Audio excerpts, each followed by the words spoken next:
agencies pay. Hitherto, we don't have an independent way of verifying the amount of AOL payable to the Nigerian Communications Commission by our various licensees. We only rely on their books of account, and that is good enough. The government, the National Assembly, have been really on our back, trying to ensure we have a way to independently verify the amount of revenue that should be paid to the Nigerian Communications Commission.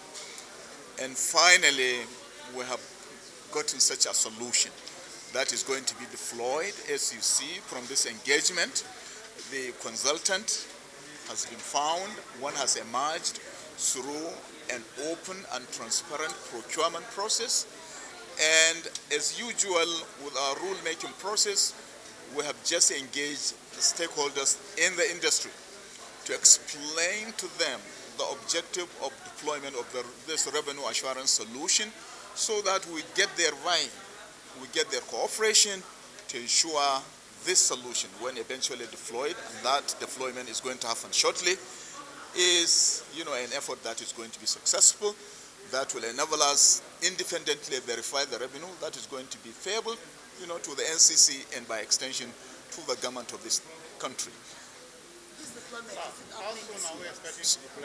It's going to be immediately.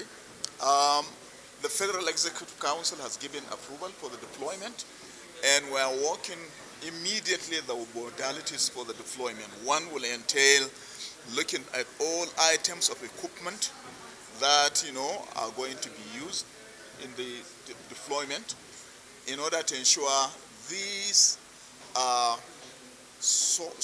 these comply with our type approval processes, as is normally the case with all items of equipment to be connected to the telecommunications networks, as well as ensure that the MNOs are aware of what they do, what they need to do on their part to ensure a seamless connection to their networks for the purpose of getting the information that is required. EVC, how has your inability to verify this revenue affected the commission and Well, we can be able from this airport to establish also whether there are arrears to be paid to the NCC of those AOLs that have been paid prior to this point, okay? And if there are, then we're going to make a very strong case, with the MNOs or other licenses for that matter, to pay us the arrears, okay? So, but the most important thing is, let us allow for the deployment to take place, and this is going to happen immediately. That is the directive we have been given. What is the role of FIRS?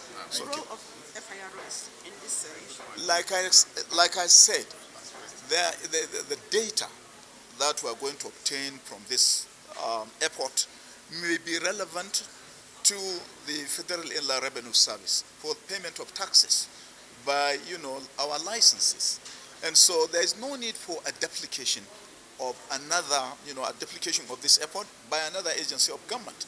So the whole essence is to ensure a seamless cooperation of all MDAs that require the kind of data we will be getting from this effort for the purpose of computation of other levies, okay? Annual Operating Levy, taxes that are supposed to be paid to government. You see the retinue of the benefits of this exercise is a very, very long one, and that is why the federal government attaches great importance to this airport. So what will be the percentage of increase, the expectation of the increment? How many percent increment are we expecting? Percentage increase in the revenue with this? I don't have an idea. That will be preempting what the outcome will be.